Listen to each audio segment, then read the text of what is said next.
I should have known something was wrong the moment I saw the fog. It rolled through the Appalachian valleys like cigarette smoke trapped in a jar, thick and unnatural, clinging to the ridgelines as if it had been waiting there for decades. The GPS on my phone had cut out 20 miles back, leaving me to navigate the winding mountain roads with nothing but faded yellow lines and the occasional reflector post to guide me toward what would become my workplace.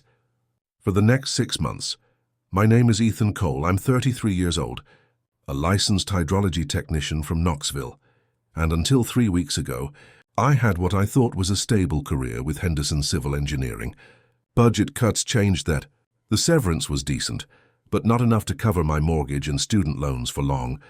When the state posted a seasonal monitoring position at the Sturgeon Valley Dam, I jumped at it. Night shift, isolated location, decent pay.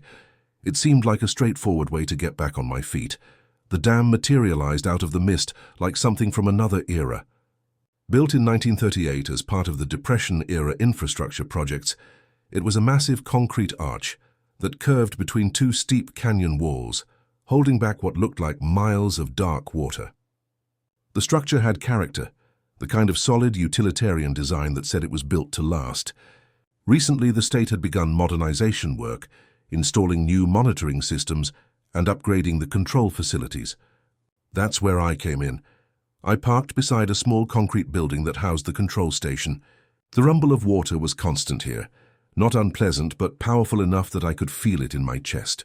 I grabbed my duffel bag and the thermos of coffee I'd brought from town and headed inside. The control station was compact but well organized. Banks of monitors showed camera feeds from various points around the dam structure. Gauges tracked water pressure, flow rates, and reservoir levels. Everything looked modern and professional, exactly what I'd expected from a state-of-the-art facility. It was when I set my bag down on the metal desk that I found the first anomaly. A handwritten note was taped to the surface, the paper yellowed and worn at the edges. Beside it sat an old thermos, stainless steel, dented, the kind they don't make anymore, and a stack of logbooks bound with string. The handwriting on the note was careful, precise, the kind you'd see from someone who'd spent years filling out official reports. The note was signed M. Patterson, caretaker, 1972-2004.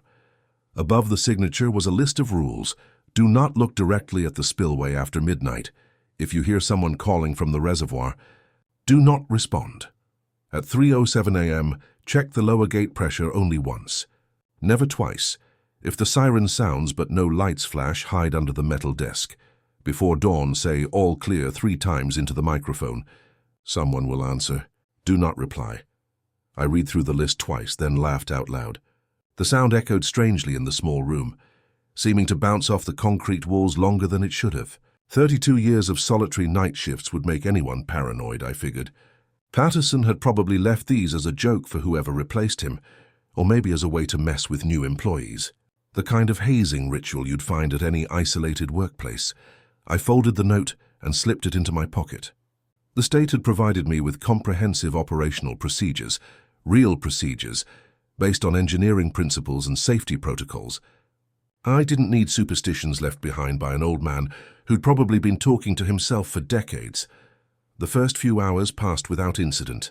I familiarized myself with the monitoring systems, checked the pressure readings, and logged the routine measurements in the official state logbook. The work was straightforward. Read the gauges, record the numbers, watch for anomalies. If anything unusual happened, I had clear protocols to follow and a direct line to the Emergency Response Center in Nashville. Around 11 p.m., I made my first patrol of the facility.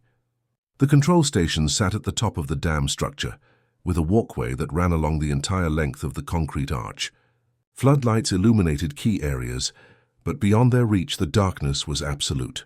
The reservoir stretched away into the night like a black mirror. Perfectly still, except for the occasional ripple from some unseen disturbance below the surface. I'd always found something peaceful about water at night. During my college years studying hydrology, I'd spent countless hours at various lakes and rivers, taking measurements and samples. There was a rhythm to it, a predictable cycle of flow and pressure that made sense in a world that often didn't. Water followed laws, physics, chemistry, engineering. It was reliable, But standing on that walkway, looking out over the Sturgeon Valley Reservoir, I felt something I'd never experienced before at a water monitoring site. It wasn't quite unease, more like the sensation of being observed. The feeling you get when you're reading alone in a library and suddenly sense someone standing behind you, even though you haven't heard footsteps. I turned around. Nothing there but the control station's lit windows and the empty walkway stretching back toward the access road. When I returned to the control room, I settled in for the long stretch until dawn. I'd brought a paperback novel and had downloaded some podcasts to help pass the time. The monitoring systems hummed quietly, their displays showing steady readings. Everything was normal. It was around 2 a.m. when I first heard the sound, 3 slow, deliberate knocks like someone rapping knuckles against metal. The sound seemed to come from somewhere deep in the facility, maybe the maintenance tunnels that ran through the dam's interior. I paused my podcast and listened. Nothing. Then, after about 30 seconds, 3 more knocks, same rhythm, same metallic ring. I checked the security monitors. The cameras showed empty walkways, deserted maintenance areas, the spillway gate standing silent in the floodlights. Whatever was making the noise wasn't visible from any of the camera angles, probably settling. Old concrete structures make all kinds of sounds, as temperature changes cause expansion and contraction. I'd learned that during my training. Still, I made a note in the logbook. 2:15 a.m., possible structural settling sounds from interior sections. The knocking stopped after that, but sleep was impossible. Every time I started to doze off in the desk chair, some small sound would jolt me awake. A creak, a distant splash, the whisper of wind through the facility's ventilation system. By dawn, I was exhausted, but relieved to see the first hint of grey light beginning to filter through the eastern mountains. I gathered my things and headed for my car, eager to get back to the small motel room I'd rented in Greystone, the closest town to the dam site. It was only as I was pulling away that I remembered Patterson's rules. Something about saying all clear before dawn. I laughed again, but the sound seemed forced this time. Superstitious nonsense. I was a trained professional with modern equipment and clear protocols. I didn't need the paranoid delusions of a man who'd spent 3 decades alone in the mountains. Still, as I drove through the lifting fog toward town, I couldn't shake the memory of those 3 deliberate knocks echoing through the darkness. And I couldn't explain why. When I'd checked the security monitors, one of the cameras had shown nothing but static for exactly 37 seconds before the image cleared. Probably just a glitch in the system. Technology was never perfect, especially in remote locations. There were dozens of rational explanations for everything I'd experienced. I told myself this as I fell asleep in my motel room, and I almost believed it. Almost. The second night began much like the first, except for the knocking. I arrived at the dam just after sunset, the fog already beginning to form in the valleys below. The control station felt familiar now. I knew which switches controlled what, where the coffee maker was, how to adjust the monitor brightness. Routine was settling in, and with it a certain comfort. I'd slept well during the day, despite the strange end to my first shift. Everything seemed perfectly normal in daylight, professional, manageable. I made my evening rounds, checking equipment and recording the standard measurements. The reservoir level was steady, water pressure within normal parameters, all systems functioning as designed. I settled into the desk chair with my dinner, a sandwich from the diner in Greystone, and opened my book. The first unusual sound came at 2:45 a.m. 3 slow knocks, exactly like the night before, but this time I was ready. I immediately checked the security monitors, scanning each camera feed methodically. Walkway 1 empty, maintenance level B clear, spillway gate. Nothing but the usual floodlit concrete and rushing water. I switched to the infrared mode, looking for heat signatures. Still nothing. The knocking came again, definitely from somewhere inside the dam structure. I grabbed a flashlight and the keys to the maintenance areas. If there was wildlife getting into the facility, bats maybe, or even a bear that had found its way into the tunnels, I needed to document it properly. The maintenance entrance was located on the lower level of the control building. I'd been briefed on the dam's interior layout during orientation, a network of tunnels and chambers that allowed access to the structure's vital systems. Emergency lighting provided adequate visibility, but I kept my flashlight ready as I made my way deeper into the facility. The tunnels were narrow, carved directly through the concrete and rock. My footsteps echoed strangely, seeming to bounce back from multiple directions. The constant rumble of water was louder here, more immediate. I could feel the power of the reservoir pressing against the dam walls. Millions of gallons held back by human engineering and physics. I'd walked perhaps 50 yards when the knocking started again. This time, I could pinpoint the direction. It was coming from ahead of me, somewhere near the main pressure release valves. I moved forward carefully, flashlight beams sweeping back and forth across the tunnel walls. The concrete here was older, showing the wear patterns of decades of service. Moisture beaded on the walls, and the air carried that distinctive underground smell of damp stone and metal. The knocking stopped as soon as I reached the valve chamber. I spent 20 minutes checking every piece of equipment, looking for loose fittings or anything that might create the rhythmic sound I'd heard. Everything was secure, properly maintained, exactly as it should be.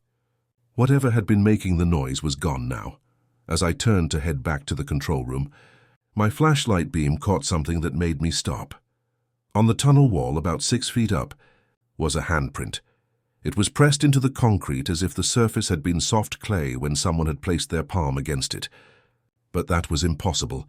This section of the dam had been poured in the 1930s. The concrete here had been cured for over 80 years. I moved closer, angling my flashlight for a better look. The print was clearly defined, individual finger marks, even the suggestion of palm lines.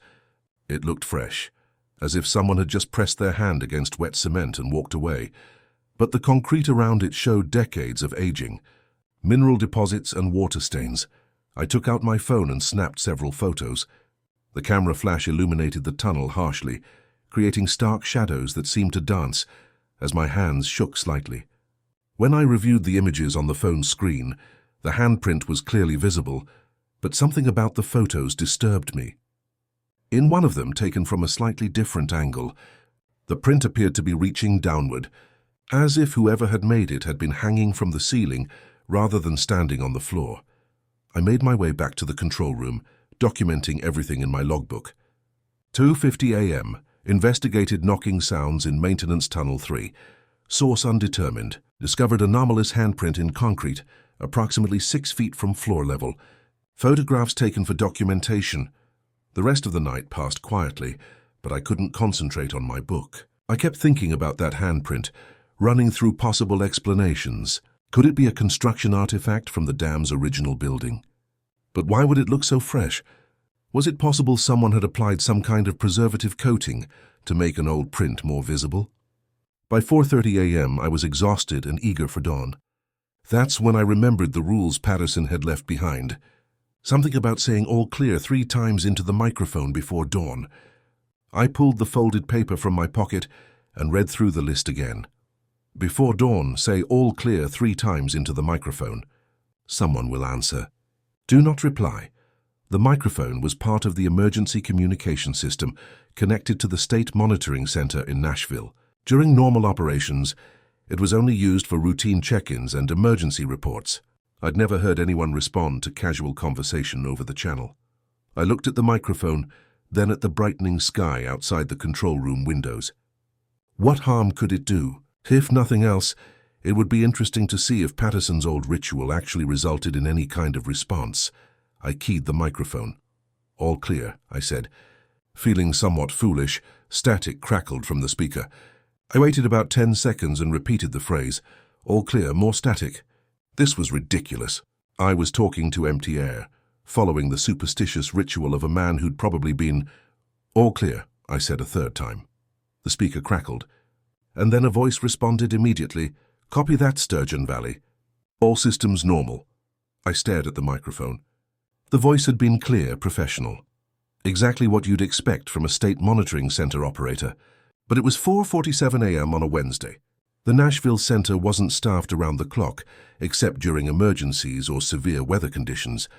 I keyed the microphone again. Nashville, this is Ethan Cole at Sturgeon Valley. Can you confirm you're monitoring this frequency at this time? Silence, not even static. I tried again. Nashville, Sturgeon Valley, please respond. Nothing. I checked the communication system status. Everything showed green. The equipment was functioning normally. The connection to Nashville was active. But there was no response to my calls. As the sun rose over the eastern ridges, I packed up my gear and headed for the car. Whatever had responded to my all-clear transmission, it hadn't been the state monitoring center.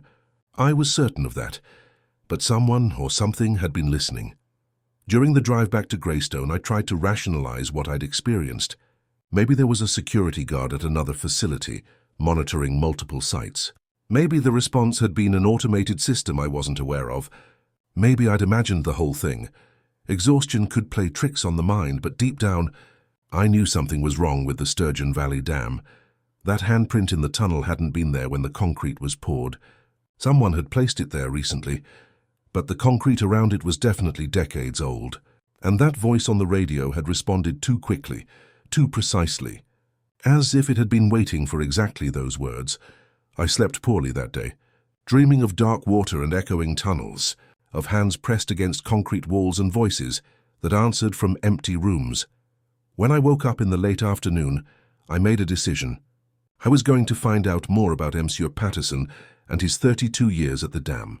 If nothing else, I needed to understand what I'd gotten myself into. The rules weren't superstition, I was beginning to realize. They were instructions. On my third night at the dam, I wasn't alone. Marcus Chen had been sent up from the Nashville office to calibrate some of the new monitoring equipment. He was about my age, maybe a year or two younger, with the kind of easy confidence that came from working exclusively in urban environments.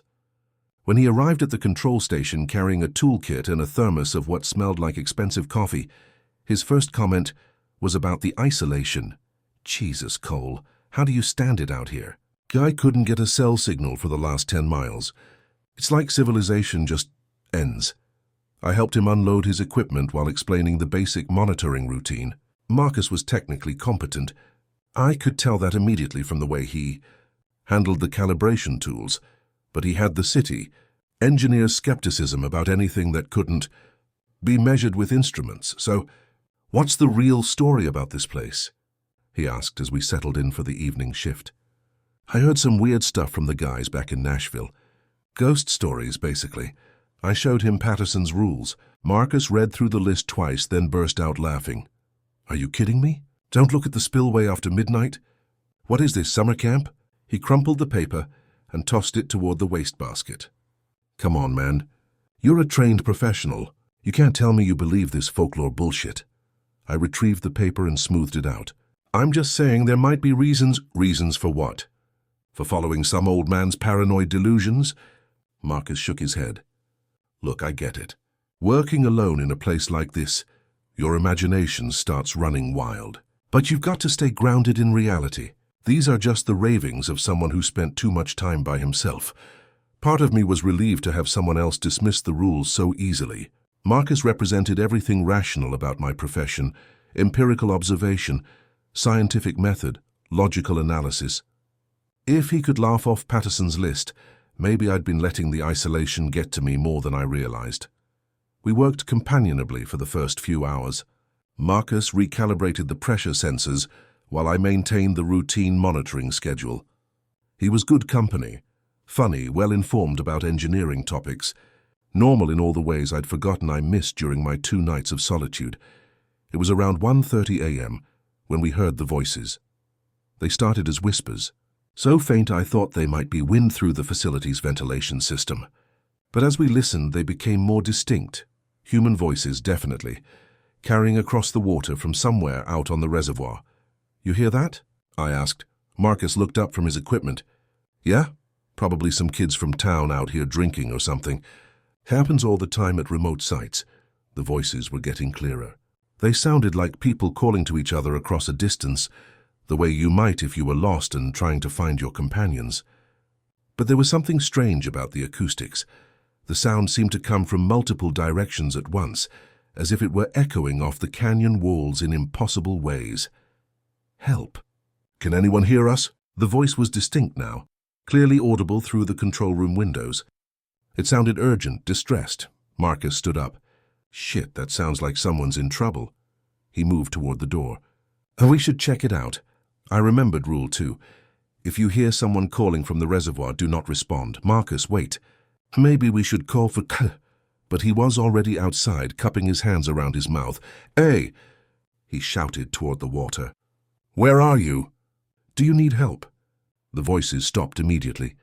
For about 10 seconds there was perfect silence except for the constant rumble of water through the spillway.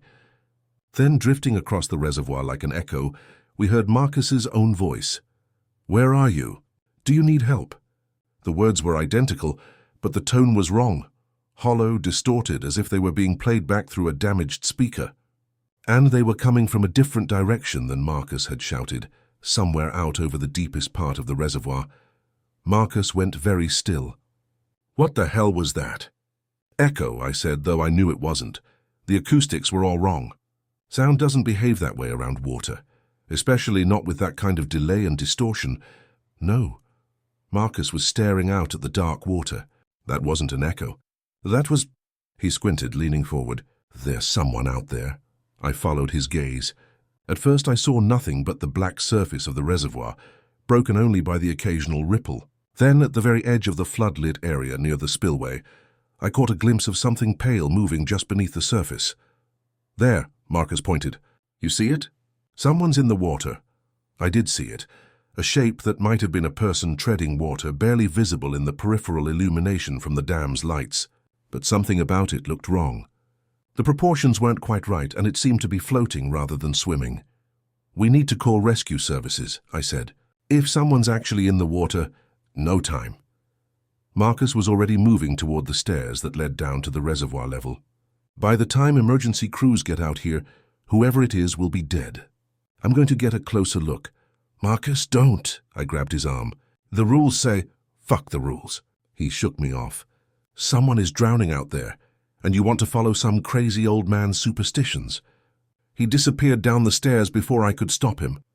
I watched from the control room windows as his flashlight beam swept across the lower walkway that ran along the reservoir's edge. The pale shape in the water had vanished, but Marcus continued along the walkway, calling out, Hello? Can you hear me? I'm here to help. That's when I saw it clearly for the first time. Standing in the water, maybe 20 feet from shore, was a figure. It was definitely human-shaped, but there was something fundamentally wrong with its proportions. The arms were too long, hanging down below where the knees should be. And it was perfectly still, not treading water or struggling to stay afloat, just standing there as if the reservoir were only waist-deep. But I knew from the engineering surveys that the water near the spillway was over 60 feet deep. Marcus saw it too. His flashlight beam found the figure and stopped moving. For a long moment, neither of them moved.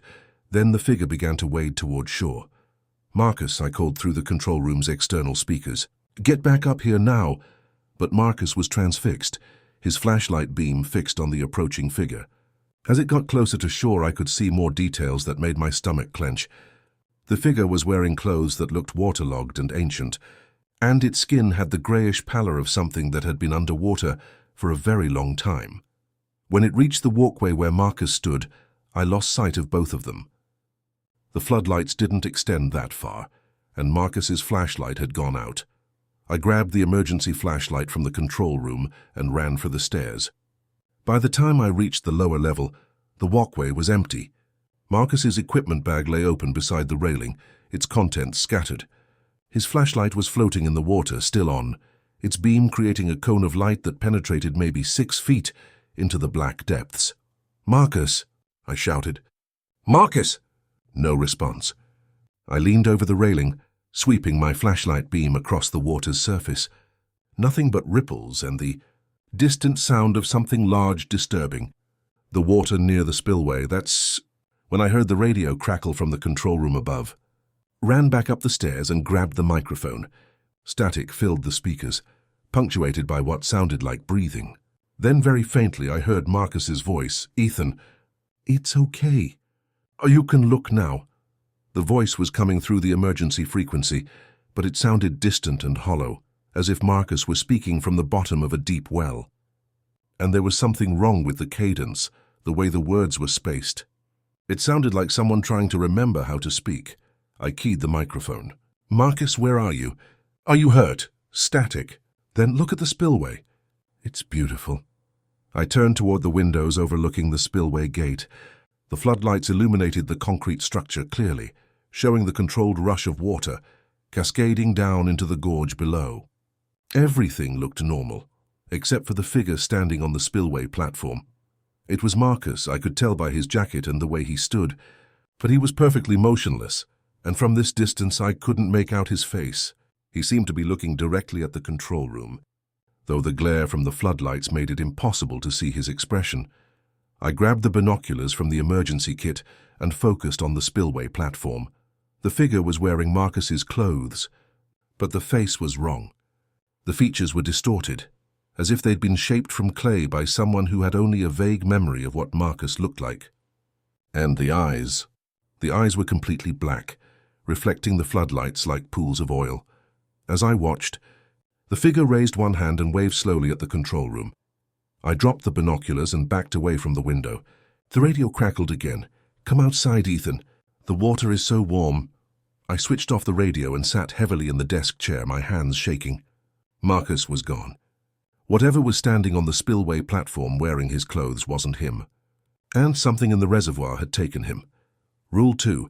If you hear someone calling from the reservoir, do not respond. Marcus had responded, and now something was using his voice to call to me. I spent the rest of the night with all the lights on, following Patterson's rules to the letter. When dawn came, I said "all clear" 3 times into the microphone, and the familiar voice responded immediately. "Copy that, Sturgeon Valley. All systems normal." When I finally left the dam that morning, the spillway platform was empty, but floating near the shore I found Marcus's jacket, waterlogged and torn. I never reported what happened to Marcus that night. What could I have said? That he'd been taken by something in the water. That something wearing his face had tried to lure me outside? Instead, I called his supervisor and reported that Marcus had left early, saying he felt sick. It would be days before anyone realized he was missing, and by then there would be no evidence of what had really happened. That afternoon, I drove to the hardware store in Greystone and bought heavy-duty tape. When I returned to the dam that evening, I taped Patterson's rules securely to the control room wall where I couldn't miss them. I was beginning to understand that they weren't suggestions. They were the only thing standing between me and whatever lived in the dark water below. After Marcus disappeared, I couldn't ignore the reality anymore. Something was fundamentally wrong with the Sturgeon Valley Dam, and Patterson's rules were the only reliable guidance I had. But following instructions blindly wasn't enough. I needed to understand what I was dealing with. I started with the logbooks. Patterson had left 3 decades worth of daily entries, bound in chronological order with string. The early volumes from the 1970s read like standard maintenance reports. Water level 847.3 feet. Pressure normal. Spillway gate mechanism lubricated. The handwriting was neat, professional. The observations of a competent technician doing his job. But as I worked my way through the years, subtle changes began to appear. By 1978, water level 847.3 feet. Pressure normal. Heard voices again around 2 a.m. did not respond. By 1982, WL 847.3. Pressure normal. The one wearing Thompson's face was back on the platform tonight. Ignored it. By 1987, they're getting better at mimicking. Almost answered when I heard Sarah's voice calling for help. Thank God I remembered the rules. The entries became increasingly fragmented as the years passed, but they painted a clear picture. Patterson had been dealing with the same phenomena I was experiencing, and it had been going on for decades. The rules weren't arbitrary superstitions. They were survival techniques developed through long, terrible experience. The most disturbing entries came from the late 1990s. The water remembers every name, every face. They practice in the deep places, learning to be us. Never check twice. They watch the instruments. They know when we break the rules. Found another one of them stuck in the intake valve today. Had to clear it with the rake. Looked like Johnson from the 74 crew, but Johnson's been dead 20 years. I cross-referenced these entries with the newspaper clippings Patterson had kept. The Greystone Tribune archives showed 3 workers had drowned during a storm in October 1974. Robert Johnson, David Thompson, and Sarah Mullins. Their bodies were never recovered, officially presumed washed downstream. But according to Patterson's logs, they'd been showing up regularly for decades. As I read deeper into the records, I began to understand the dam's dark history. It had been built over a flooded valley that had once contained a small community called Millbrook, a settlement that had existed since the EE 1800s. When the Army Corps of Engineers designed the reservoir, they'd relocated the living residents, but had never moved the cemetery. Patterson had included a 1938 construction photograph showing the valley before flooding. I could make out the shapes of buildings, roads, and what looked like a small church with a cemetery behind it. All of it was now under 60 feet of dark water. The more I learned, the more Patterson's rules made sense. The dam wasn't just holding back water. It was containing something that had been disturbed when the valley was flooded. The dead of Millbrook had never rested, and somehow, they were capable of taking the forms of anyone who joined them in the depths. On my fourth night at the dam, I experienced the rules firsthand. Everything proceeded normally until 3:07 a.m., when I performed the required pressure check on the lower gate system. The reading was within normal parameters, 47.3 psi, exactly where it should be. But as I turned away from the gauge, I had an overwhelming urge to check it again, just to be sure, just to confirm the reading. Rule 3. At 3:07 a.m., check the lower gate pressure only once, never twice. I forced myself to walk away from the gauge without looking back, but as I returned to the control room, I heard the distinct sound of footsteps following me through the maintenance tunnel. When I spun around, the tunnel was empty, but the pressure gauge I'd just checked was now showing 73.8 psi, a dangerously high reading that should have triggered emergency alarms.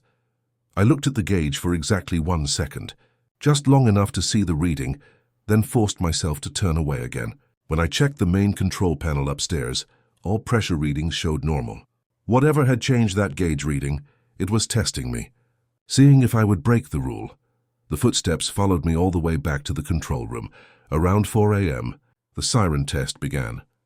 I was reviewing Patterson's notes when the emergency siren started wailing, a piercing, mechanical shriek that filled the entire facility. But when I checked the alarm panel, no warning lights were active. According to the control systems, there was no emergency. Rule 4.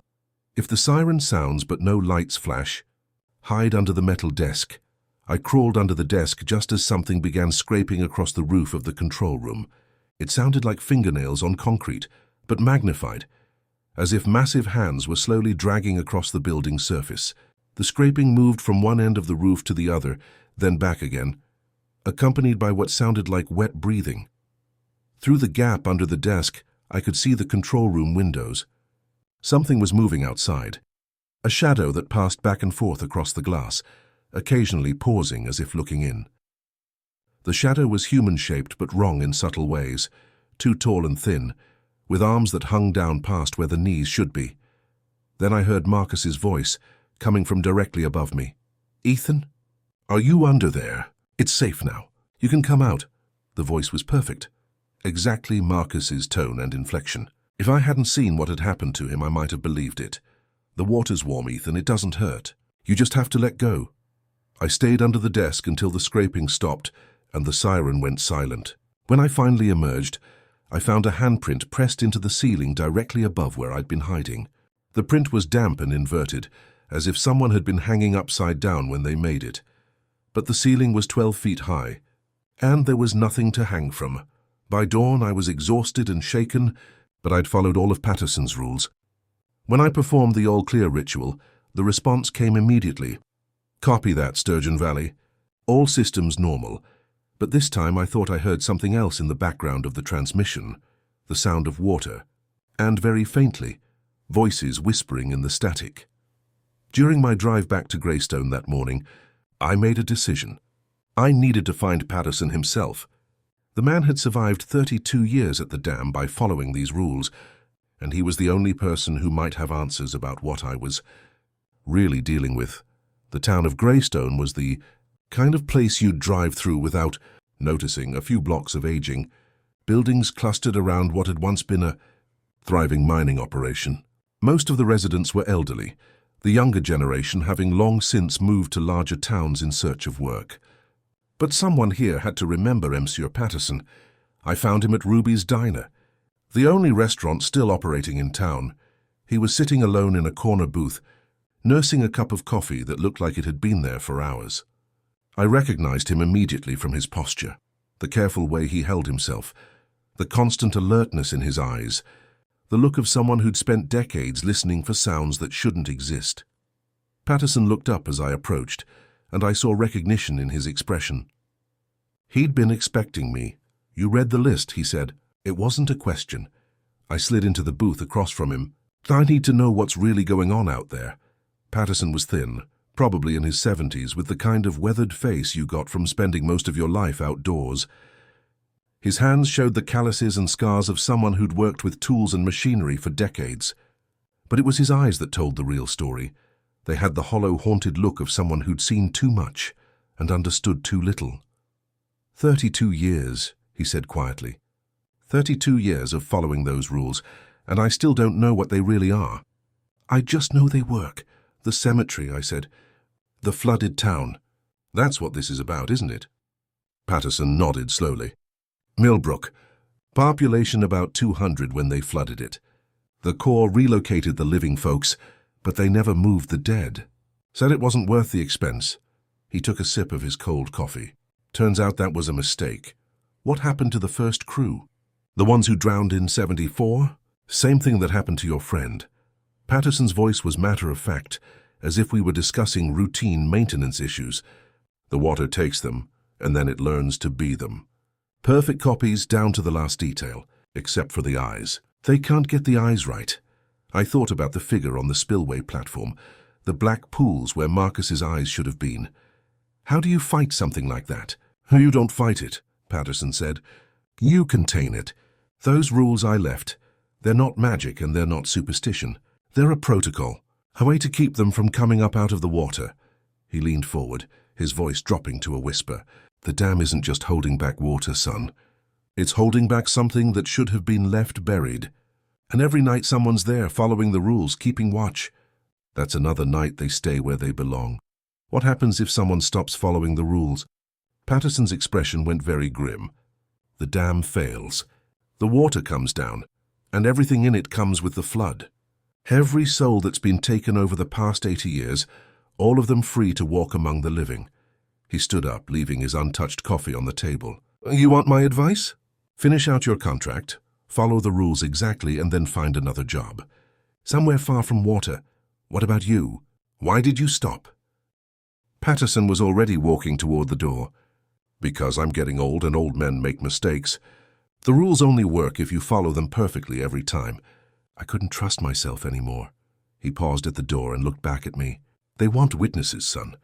That's all they ever wanted. Don't become one." I sat in that empty diner for another hour trying to process what Patterson had told me. When I finally returned to my motel room, I spread out all the information I'd gathered.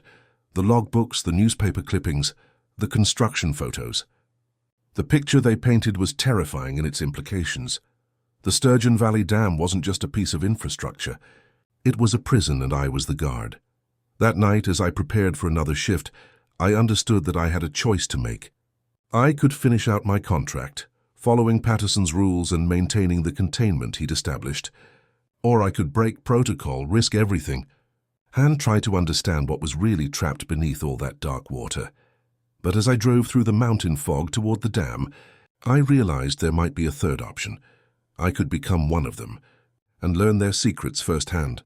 The thought terrified me, but it also offered a kind of horrible certainty. At least then I would finally understand what I was dealing with. At least then the questions would be over. Patterson wasn't finished with me. I found him waiting by my car when I left the dam the next morning. He looked older in daylight, more frail, but his eyes were as alert as ever. The fog was thick that morning, reducing visibility to maybe 20 feet, and his figure materialized out of the mist like something from a dream. "We need to talk," he said. "Not in town. Too many ears." He directed me to a dirt road that wound up into the hills above the reservoir. We drove in convoy, his ancient pickup truck leading, my sedan following, until we reached a clearing that offered a view of the entire valley. From this height, the dam looked insignificant, just a thin concrete line holding back an enormous body of dark water. Patterson had brought a thermos of coffee, and 2 metal cups. We sat on the tailgate of his truck, looking down at the structure where I spent my nights, and he told me the rest of the story. Started in 1939, he said, right after they finished the dam. First night watchman was a fellow named Charles Henley. Good man, experienced with hydroelectric facilities. Found him the next morning floating face down near the spillway. Coroner said he'd drowned, but that didn't make sense. Henley was a strong swimmer and the water wasn't rough. Patterson poured coffee into both cups, his hands steady despite his age. They sent another man. Same thing happened. Then another. By 1941, they'd lost 5 watchmen, all drowned under circumstances that made no sense. That's when they developed the rules. No, Patterson shook his head. That's when they brought in a specialist. Fellow named Dr. Marcus Whitmore from the university, down in Knoxville. Anthropologist, but he'd studied folklore and local traditions. The kind of man who took old stories seriously. He paused to sip his coffee, gathering his thoughts. Whitmore spent 3 months researching the history of the valley. Talked to everyone who'd lived there before the flooding. Went through church records, cemetery documentation, even old Native American oral histories. What he found was disturbing. The cemetery. That was part of it. But it went deeper than that. Patterson's voice dropped to a whisper, as if he were afraid the wind might carry his words back to the water below. The Cherokee had stories about that valley going back centuries. Called it a thin place, somewhere the boundary between the living world and the spirit world was weak. They avoided it, wouldn't hunt there, wouldn't camp there. He set down his coffee cup and pulled out a worn leather journal. Whitmore documented everything. The early settlers knew something was wrong too. They buried their dead in that valley, but they also performed rituals, binding ceremonies meant to keep the spirits at rest. What kind of rituals? Simple things, mostly. Daily observances, specific times for checking graves, protocols for interacting with unusual phenomena. Patterson opened the journal and showed me pages covered with careful handwriting. When they flooded the valley, they didn't just displace the dead. They broke the bindings that had kept them contained for over a century. I studied Whitmore's notes. They were written in the precise language of academic research, but the subject matter was anything but scholarly. Local informant Mrs. Elizabeth Crawley, age 78, reports that her grandmother maintained specific daily rituals at the Millbrook Cemetery from 1847 until her death in 1923. These included dawn and dusk visitations, specific verbal acknowledgments of the deceased, and careful attention to signs of unrest among the graves. Mrs. Crawley states these practices were discontinued when the valley was evacuated in 1938. Whitmore figured out that the rules weren't supernatural. Patterson continued, they were practical, a way to maintain the binding rituals that had kept the spirits contained. He adapted them for the new situation, a dam instead of a cemetery, but the same basic principles. So the rules work because they're, what, continuing some kind of spiritual contract? Patterson nodded grimly. Something like that. The spirits stay in the water, and we acknowledge them. We follow the protocols, and they don't try to leave. It's a containment system that's been working for over 200 years. But what about the people who've drowned? The ones from 1974 and Marcus?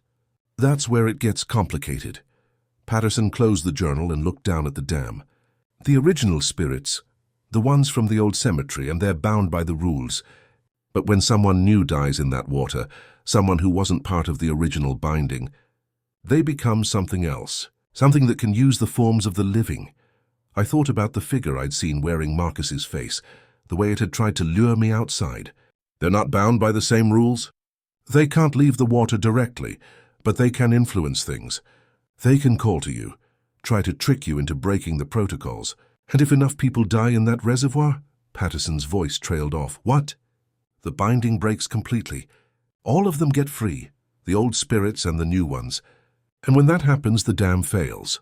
The water comes down the valley, and everything in it spreads out into the world. We sat in silence for several minutes, looking down at the dark surface of the reservoir. From this distance it looked peaceful, even beautiful, but I knew what lay beneath that calm surface now. Why are you telling me this? I asked finally. Because you're asking the right questions, Patterson said. Most people who take that job, they either quit after the first strange incident, or they convince themselves it's all in their imagination. But you're trying to understand. That's dangerous. Dangerous how? Because understanding leads to curiosity, and curiosity leads to mistakes. He turned to look at me directly. I made that mistake once. Back in 1987, decided I needed to know more, see for myself what was really down there. What happened? Patterson rolled up his sleeves. His left arm was covered in scars, pale lines that looked like they'd been made by something with very sharp claws. I broke Rule 3, checked the pressure gauge twice. Wanted to see what would happen. And something came up out of the water. Something tried to. Got about halfway up the intake tunnel before the binding reasserted itself. But in those few minutes, he shuddered, I saw what they really look like. Not the human forms they wear, but what they actually are underneath. What are they? Hungry, Patterson said simply. They've been hungry for a very long time. He packed up the thermos and climbed back into his truck. You want my advice? Finish your contract, but don't try to learn more than you need to know. The rules work because they're simple and absolute. Start questioning them, start testing them, and they stop working. What if I can't stop questioning them? Patterson started his engine. Then God help you, son, and God help everyone downstream when that dam finally breaks. He drove away, leaving me alone in the clearing with a view of the entire valley. I stayed there for another hour, trying to process everything he'd told me. The rational part of my mind wanted to reject it all. Spirits and bindings and Cherokee legends sounded like something out of a horror movie. Not a conversation between two trained engineers. But I'd seen Marcus taken by something in that water. I'd heard voices that had no source, seen handprints that couldn't exist.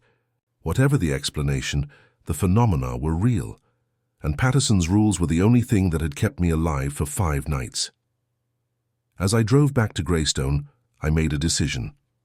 I would follow the rules exactly, without deviation, for the remainder of my contract. I wouldn't test them, wouldn't try to understand them better, wouldn't let curiosity override survival instinct. But even as I made that decision, I knew it wouldn't be that simple. The questions were already there, burning in the back of my mind. What would happen if I looked directly at the spillway after midnight? What was down in the deep water that the Cherokee had feared? What did the spirits really want? That night, as I prepared for another shift at the dam, I tried to put those questions aside. But they followed me into the darkness like whispers in the fog. And I knew that sooner or later, my curiosity would overcome my caution. When that happened, I would finally learn the truth about what lived in the dark water below. But I was beginning to suspect that the truth would destroy me. On my 6th night at the dam, everything changed. I'd been following Patterson's rules religiously, treating them like gospel. No looking at the spillway after midnight. No responding to voices from the reservoir. Single pressure check at 3:07 a.m. Hide under the desk when the siren sounds without lights. Say all clear 3 times before dawn. The routine had become almost comforting. As long as I followed the protocol exactly, I could get through each shift without incident. The phenomena still occurred. Strange sounds, moving shadows, voices in the static, but they remained at a manageable distance, contained by the invisible barriers that Patterson's rules created. But containment, I was learning, required constant vigilance. The trouble started around 2:30 a.m. I was reviewing the evening's pressure readings when I heard a voice calling from the direction of the reservoir. At first I assumed it was another test, another attempt by whatever lived in the water to get me to break Rule 2. Then I recognized the voice. Help. Please, someone help me. It was Marcus. Not the distorted version I'd heard on the radio the night he disappeared, but Marcus himself, his actual voice, with all the inflections and characteristics I remembered from our brief time working together. And he sounded genuinely terrified. Ethan, I know you're in there. Please, I'm trapped under the catwalk. I stood frozen by the control room windows, staring out at the dark water. Rule 2 was absolute. If you hear someone calling from the reservoir, do not respond. Patterson had been clear about this. The things in the water used the voices of the dead to lure the living into making contact. But what if it really was Marcus? What if somehow he'd survived his encounter with whatever had taken him and was now genuinely in need of rescue? Ethan, please. I can't hold on much longer. The voice was coming from the area near the lower catwalk, close to where Marcus had disappeared 3 nights ago. I grabbed the emergency flashlight and moved to the window that offered the best view of that section of the facility. At first, I saw nothing but the usual play of shadows and reflected light on the water's surface. Then, about 50 feet from shore, I caught sight of movement. Someone was in the water, waving frantically. It looked like Marcus. The same build, the same gestures, even wearing what appeared to be the same jacket he'd had on the night he vanished. And he was clearly in distress, struggling to stay afloat in the dark water. "I see you," I called through the window, forgetting Rule 2 in my concern for what might be a fellow human being in mortal danger. The figure in the water turned toward the sound of my voice and waved more energetically. "Thank God. Ethan, I've been trying to get your attention for hours. Something pulled me down, but I managed to get free." I was already moving toward the stairs that led to the lower level. Marcus was alive somehow, and he needed immediate help. I could call for emergency rescue services, but by the time they arrived from town, he might have drowned. Basic human decency demanded that I do something, but as I reached for the door handle, I remembered Patterson's warning. They want witnesses. That's all they ever wanted. I forced myself to stop and think. Marcus had been taken 3 nights ago. I'd seen him pulled into the dark water by something that shouldn't exist. The chances of him surviving that long in the reservoir, especially with the water temperature this time of year, were essentially 0. But what if I was wrong? What if my assumptions about what had happened to Marcus were based on exhaustion and isolation-induced paranoia? What if there was a rational explanation for everything I'd experienced, and Marcus had simply been injured and stranded somewhere, unable to get back to safety until now? "Ethan, I'm getting weak. The water's so cold." The voice was definitely coming from the reservoir. And the figure was still there, still waving, still appearing to struggle against the current. Everything about the situation suggested a genuine emergency. I grabbed the life ring from the emergency equipment locker and headed for the lower level, the walkway that ran along the reservoirs. Edge was slick with mist and spray from the spillway. I could hear Marcus calling, his voice echoing strangely off the canyon walls, but when I reached the point where I'd last seen him in the water, there was no one there. "Marcus, where are you?" "Over here, near the intake." I followed the voice, moving carefully along the narrow walkway. The floodlights created pools of harsh illumination, separated by stretches of absolute darkness. As I moved from light to shadow and back to light, I began to feel increasingly disoriented. The acoustics of the canyon made it difficult to pinpoint exactly where Marcus's voice was coming from. "I can't see you," I called. "Keep talking so I can find you." "I'm here." "Right here." The voice seemed to be coming from directly below me now. I leaned over the railing and shined my flashlight down into the water. About 10 feet below the surface, I could see a figure floating in the black depths. It was definitely Marcus. I could make out his face clearly, his eyes wide with what looked like terror or desperate hope. But something was wrong with the reflection. When I angled my flashlight differently, the beam caught the water's surface and created a mirror effect. In that reflection, I could see myself leaning over the railing, flashlight in hand. But the figure of Marcus floating below was also visible in the reflection and in the reflected image. Marcus was smiling. Not the desperate expression of someone fighting for their life, but a wide, satisfied grin that stretched from ear to ear. I jerked back from the railing, my heart pounding. When I looked directly down into the water again, Marcus appeared to be struggling, reaching up toward me with obvious desperation. But in the reflection, he was still smiling that terrible smile. "Ethan, throw me the life ring." "I can't reach the ladder." My hands were shaking as I held the life ring. Every instinct told me to throw it, to help someone who was clearly drowning. But Patterson's rules echoed in my mind. If you hear someone calling from the reservoir, do not respond. The figure in the water had stopped struggling. It was floating perfectly still now, arms spread wide, face turned up toward the walkway where I stood. And even in the direct view, not the reflection, I could see that the expression had changed. Marcus was smiling. "Come on in." "Ethan," the thing wearing Marcus's face said, its voice no longer desperate but calm and inviting. "The water's perfect. You'll love it down here." I backed away from the railing, the life ring still clutched in my hands. The figure in the water didn't move, didn't try to follow, just floated there watching me with Marcus's face and that horrible, knowing smile. "We've been waiting for you," it continued. Ever since that first night. We knew you were curious. We knew you'd want to understand.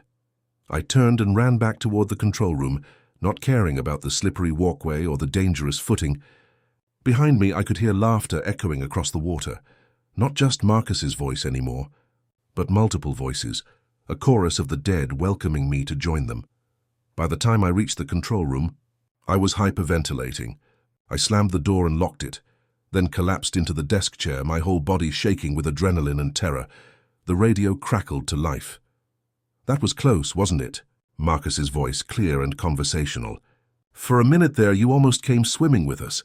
I stared at the radio, not trusting myself to respond. "You're learning, though." "That's good." Patterson was the same way, too curious for his own good. But he lasted 32 years by following the rules. You could do the same. The transmission ended, leaving only static. I sat in the silence, trying to process what had just happened. I'd nearly broken Rule 2, nearly responded to a voice calling from the reservoir. And in doing so, I'd almost walked directly into a trap that would have cost me my life. But more disturbing than the near miss was the realization that whatever was in that water knew me.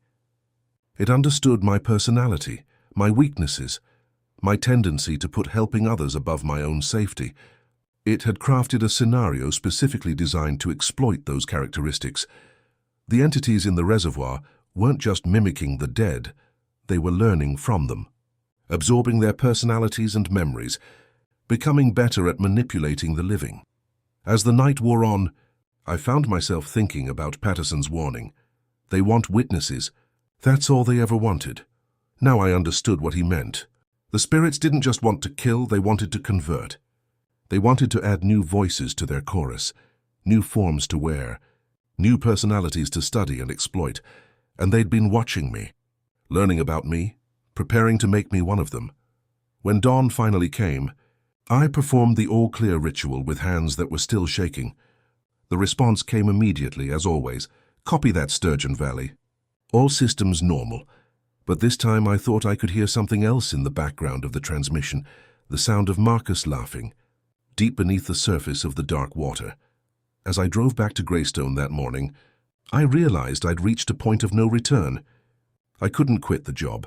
I needed the money, and my contract had severe penalties for early termination. But I also couldn't continue working at the dam without eventually making a fatal mistake. The entities in the water were patient, but they were also persistent. They would keep testing me, keep trying new approaches, keep exploiting my human instincts, until they found a strategy that worked. And when that happened, I would join Marcus and all the others in the dark depths below, becoming another voice to call out to the next person foolish enough to take the night shift at Sturgeon Valley Dam. The only question was, how long could I hold out? My 7th night at the dam would be my last as a living human being. I knew it the moment I arrived and found the control systems malfunctioning. Warning lights were flashing in patterns I'd never seen before. Pressure alarms were sounding intermittently, and half the monitoring equipment was displaying error messages or completely blank screens. This wasn't routine equipment failure. This was sabotage. I called the emergency maintenance line, but got only a recording saying that technical support was unavailable until regular business hours. The backup communication systems were also down. No radio contact with Nashville. No emergency frequencies, no way to call for help. I was completely isolated, and whatever lived in the water below was making its move.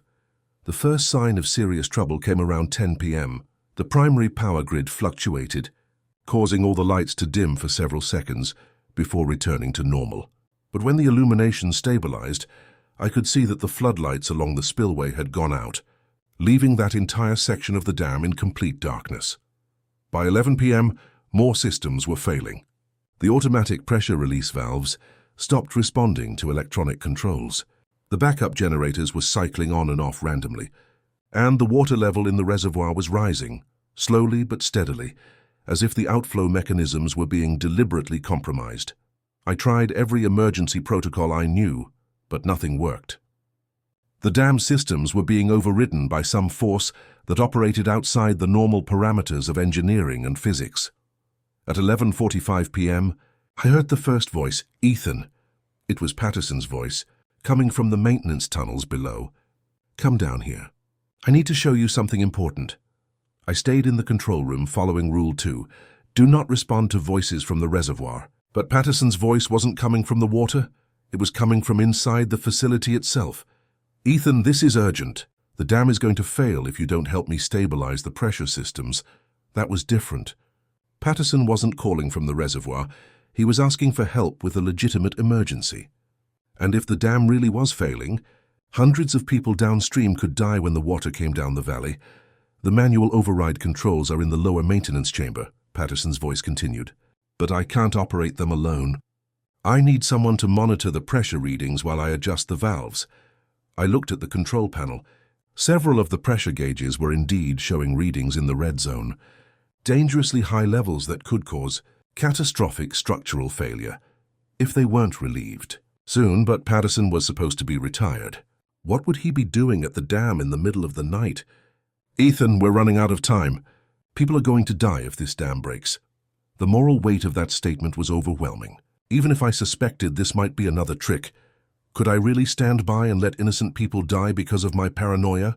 My training as an engineer demanded that I respond to genuine emergencies, regardless of personal risk. I grabbed the emergency equipment kit and headed for the maintenance tunnels. The lower levels of the dam were darker than usual, with several of the emergency lighting circuits apparently damaged by the power fluctuations. I used my flashlight to navigate the narrow corridors, following the sound of Patterson's voice as he called out instructions. This way. Ethan, toward the main pressure chamber. The voice was definitely coming from ahead of me, echoing through the concrete tunnels in a way that made it difficult to pinpoint the exact location. But as I moved deeper into the facility, I began to notice things that didn't make sense. The walls were wet, not just damp from condensation, but actively dripping, as if water was seeping through the concrete itself. And the air carried a strange smell like pond water and decay that grew stronger as I descended. Almost there, Patterson's voice called. Just around the next corner. I turned the corner and found myself in the main pressure chamber, a large concrete room filled with pipes, valves, and gauges that controlled the dam's water flow. The chamber was partially flooded, with dark water covering the floor to a depth of about 6 inches. Patterson was standing in the center of the room, his back to me, working at a large valve wheel. Thank God you're here, he said, without turning around. Help me turn this valve. It's stuck, and the pressure is building too fast. I waded through the ankle-deep water toward him, but stopped when I noticed something wrong with his reflection in the flooded floor. In the reflection, Patterson wasn't working at the valve.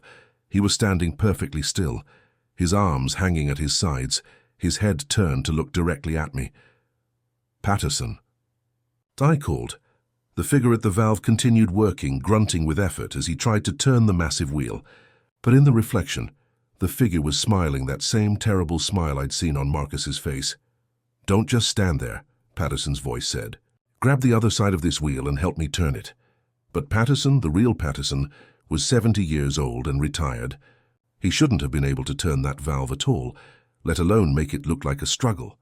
I backed toward the chamber entrance, keeping my flashlight trained on the figure by the valve. As I moved, the figure slowly turned to face me, and I saw that while it wore Patterson's clothes and had his general appearance, the face was wrong. The features were too sharp, the eyes too dark, and when it smiled, the mouth stretched wider than any human mouth should. Where are you going, Ethan? It asked in Patterson's voice. We need to finish the repair before the dam fails. You're not Patterson, I said, my voice barely above a whisper. The thing wearing Patterson's face laughed. Of course I'm not. Patterson's been dead for 3 days, heart attack in his sleep. But he had such useful knowledge about this place, such helpful memories. The water on the floor began to churn and bubble, as if something large were moving beneath the surface. More figures began to emerge from the flooded sections of the chamber.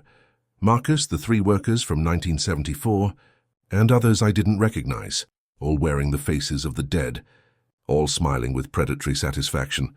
You've been so good at following the rules, the Patterson thing continued.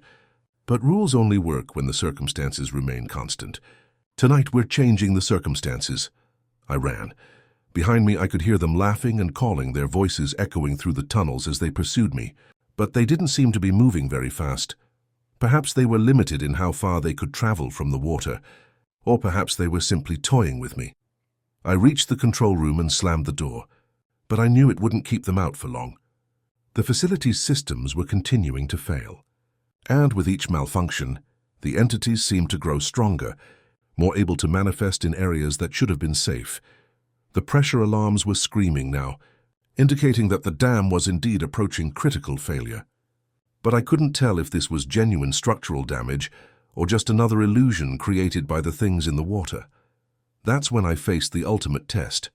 To stabilize the dam's pressure systems, I would need to manually check each of the main gauges and adjust the flow controls accordingly. But several of those gauges were located in areas that were now flooded, where the entities could reach me, and one of the critical readings was the lower gate pressure gauge, the one I was supposed to check only once at 3:07 a.m. It was now 3:05 a.m. if I followed Rule 3 and checked the gauge only once. I might not get enough information to properly stabilize the system, but if I checked it twice, if I broke the rule, I would be giving the entities permission to fully manifest in the physical world. The moral calculation was impossible. Follow the rules and potentially let the dam fail, killing hundreds of people downstream, or break the rules and risk unleashing something far worse upon the world. At 3:07 a.m., I checked the lower gate pressure gauge. The reading was 89.3 psi, well into the danger zone. To prevent catastrophic failure, I needed to open the manual release valve immediately. But first, I had to double-check the reading to make sure I hadn't misread it. In the poor lighting, I looked at the gauge a second time. The needle was now pointing to 47.3 psi, perfectly normal. But I had definitely seen 89.3 just seconds before. Either the pressure had somehow dropped instantaneously by over 40 psi, or the entities were manipulating my perception of the instruments. In that moment of confusion, I made the decision that sealed my fate. I looked at the gauge a third time. The moment my eyes focused on the pressure reading, every light in the facility went out. The emergency generators fell silent. The constant rumble of water through the spillway stopped completely, leaving a silence so absolute it seemed to press against my eardrums. In that silence, I heard footsteps approaching from every direction. "Welcome to the water, Ethan," Marcus's voice said from somewhere very close behind me. "You're going to love it here." I turned around and found myself face to face with myself, another Ethan Cole, identical in every detail except for the eyes, which were black pools that reflected the darkness around us. "Don't fight it," my own voice told me. "It's easier if you just let go." The last thing I remember from that night is the sensation of water filling my lungs and the strange comfort of finally understanding what the voices in the reservoir had been trying to tell me all along. They weren't threats, they were invitations. The search for Ethan Cole lasted 4 days. His supervisor, Mr. Greeley, discovered the abandoned control room on the morning after Cole's 7th shift. The facility's systems had returned to normal operation. All pressure readings within acceptable parameters, no structural damage to the dam, no evidence of the equipment failures that Cole had apparently been dealing with during his final night. Cole's car was found in the parking area, keys still in the ignition, headlights drained dead from running all night. His personal belongings were still in the control room: wallet, cell phone, the paperback novel he'd been reading. But Cole himself had vanished without a trace. The Tennessee Bureau of Investigation classified it as a missing person case. Their report noted the isolated location, the stress of working alone at night, and Cole's recent job loss as potential factors in what they termed voluntary disappearance. The investigator theorized that Cole had suffered some kind of psychological break and wandered off into the wilderness, where his body would likely never be recovered. No one mentioned the handwritten rules that were found taped to the control room wall. The state moved quickly to fill the position. Within a week of Cole's disappearance, they had hired a replacement, Jennifer Walsh, a recent engineering graduate from the University of Tennessee who needed experience and was willing to work the isolated night shift. Walsh arrived at the dam on a foggy October evening, driving through the same mountain roads that had brought Cole to his fate just 8 days earlier. She found the control room clean and well organized, all systems functioning normally, everything exactly as it should be at a modern hydroelectric facility. The handwritten note was still taped to the desk, though someone had added a 6th rule at the bottom in neat, Careful handwriting. If you find this note, follow it. Someone is always listening. Walsh read through the list twice, then laughed. She'd heard about these kinds of pranks from other engineers who'd worked at remote sites. Veteran employees leaving behind fake ghost stories and superstitious nonsense to mess with newcomers. It was practically a tradition in the industry. She crumpled up the note and threw it in the wastebasket. Her first shift passed without incident. The monitoring equipment functioned perfectly. All readings remained within normal parameters, and the only sounds were the usual mechanical noises of a working dam. Walsh spent the time reviewing technical manuals and familiarizing herself with the facility's systems. Around 2 a.m., she heard what sounded like someone knocking on metal pipes somewhere in the maintenance areas. 3 slow, deliberate knocks, followed by silence, then 3 more knocks. She checked the security monitors but saw nothing unusual. Probably settling, she muttered, and went back to her technical reading. But as the night wore on, Walsh found herself thinking about the handwritten rules she'd thrown away. Not because she believed in supernatural nonsense, but because she was curious about the psychology behind them. What kind of person spent time creating elaborate fake ghost stories? What did it say about the isolation and stress of working alone in a place like this? By dawn, she'd convinced herself that the rules were probably left behind by the previous night watchman, the one who'd disappeared. Maybe Cole had been suffering from some kind of paranoid delusion, creating imaginary threats to cope with the loneliness of the job. When Walsh's shift ended, she retrieved the crumpled note from the wastebasket and smoothed it out, not because she intended to follow it, but because it might be evidence of Cole's mental state, something the investigators should know about. But as she read through the rules again, one detail caught her attention that she'd missed the first time. The note was signed M. Patterson, caretaker, 1972-2004, but the 6th rule, the one that hadn't been there when Cole started working at the dam, was written in different handwriting, neater, more precise, with the careful letter formation of someone who'd spent years filling out official reports. It was signed E. Cole, Technician, 2023. Walsh stared at the signature for a long time, trying to understand what she was seeing. Cole had been missing for over a week. How could he have added a rule to a note that was supposed to have been written decades earlier? Unless... She looked out the control room windows at the dark surface of the reservoir, perfectly calm in the morning light. Somewhere beneath that water, according to the official reports, Ethan Cole had drowned after suffering some kind of psychological breakdown. But what if the official reports were wrong? What if Cole was still here, still working the night shift, still following the rules left behind by someone named Patterson, who'd supposedly retired years ago? Walsh carefully folded the note and put it in her pocket. She would follow the rules, she decided, not because she believed in ghosts or supernatural threats, but because something was clearly wrong at the Sturgeon Valley Dam, and until she understood what it was. The safest course was to assume that previous employees had learned important lessons about surviving in this place. That evening, she returned to the dam with a different attitude. Instead of dismissing the rules as superstition, she would treat them as safety protocols developed through experience. She would follow them exactly, observe what happened, and try to understand the reality behind the legend. As she settled in for her second shift, Walsh reviewed the rules one more time. Do not look directly at the spillway after midnight. If you hear someone calling from the reservoir, do not respond.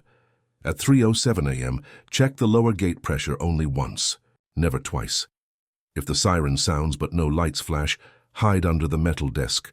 Before dawn, say all clear 3 times into the microphone. Someone will answer. Do not reply. If you find this note, follow it. Someone is always listening, simple enough. And if nothing unusual happened during her time at the dam, she could eventually dismiss the whole thing as an elaborate prank. But as midnight approached, and she found herself unconsciously avoiding direct eye contact with the spillway area, Walsh began to suspect that she was about to learn the same lessons that had been taught to every night watchman at Sturgeon Valley Dam for the past 85 years. Somewhere in the dark water below, Ethan Cole was waiting to welcome her to the night shift, and somewhere in the control room, a 7th rule was slowly appearing on the note in her pocket. Written in handwriting she would soon recognize as her own. The water remembers everything. It never lets go. The Sturgeon Valley Dam continued its work, holding back millions of gallons of dark water and the secrets that lay beneath. The state's modernization project proceeded on schedule, with new monitoring equipment and improved safety systems that functioned perfectly during daylight hours.